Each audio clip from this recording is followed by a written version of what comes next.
So if you stop and think about it, we have tourism, which has died. You may as well write off 2020. We're not going to get much done this year. Factories like Jaguar Land Rover, are they producing any cars at the moment? I doubt it. Are the clothes shops open? No. So in other words, we're going to take a huge hit financially this year as a local authority.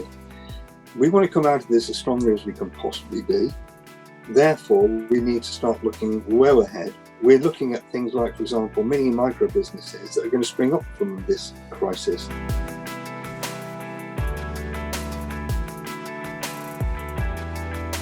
I want to see lots of small mini and micro businesses spring up in Stratford district.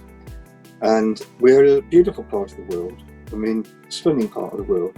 Who wouldn't want to work here? But unless you have high-speed broadband, superfast, you're not going to be able to want to come here and do your high-tech business. Consequently, it's now more important than ever. And I think this coronavirus has just exemplified how important it is to get high-speed broadband everywhere. There are 4,000 homes currently that I'm aware of that aren't connected to superfast. We've been told by BD UK that 1,000 of those could be connected, leaving 3,000 which are not going to be connected. How can we actually facilitate high speed to these other remote communities? Not long after the election, and I mean within a week or so, there was a meeting with BD UK.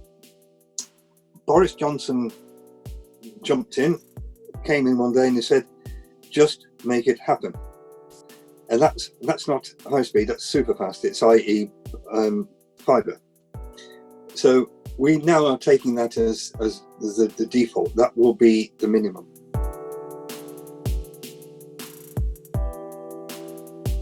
The larger organisations like BD UK will go for the easy low-hanging fruit because the pricing structure is skewed in that direction.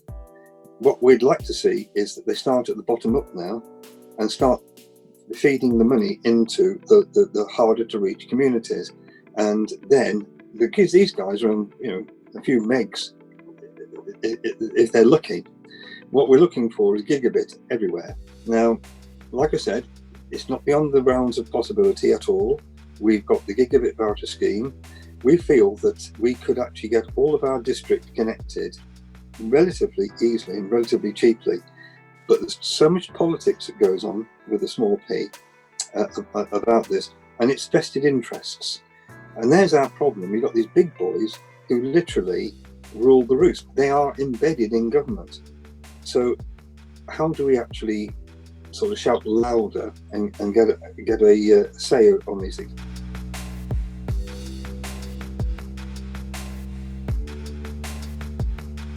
What we need to do is to offer them more support, both perhaps initially financially by no rent or things like that, and also technical support, and perhaps even financial services. So, for example, a company could run their payroll for them and things like that. I can start to see a few things happening, more macroeconomics, but at more micro level. I think that we're going to have to start supporting a lot of these small organisations and people just to get them through this next year. Well, they reckon a vaccine in a year if we're lucky. So until then, we're going to have restrictions of one form or another for a year to come, at least.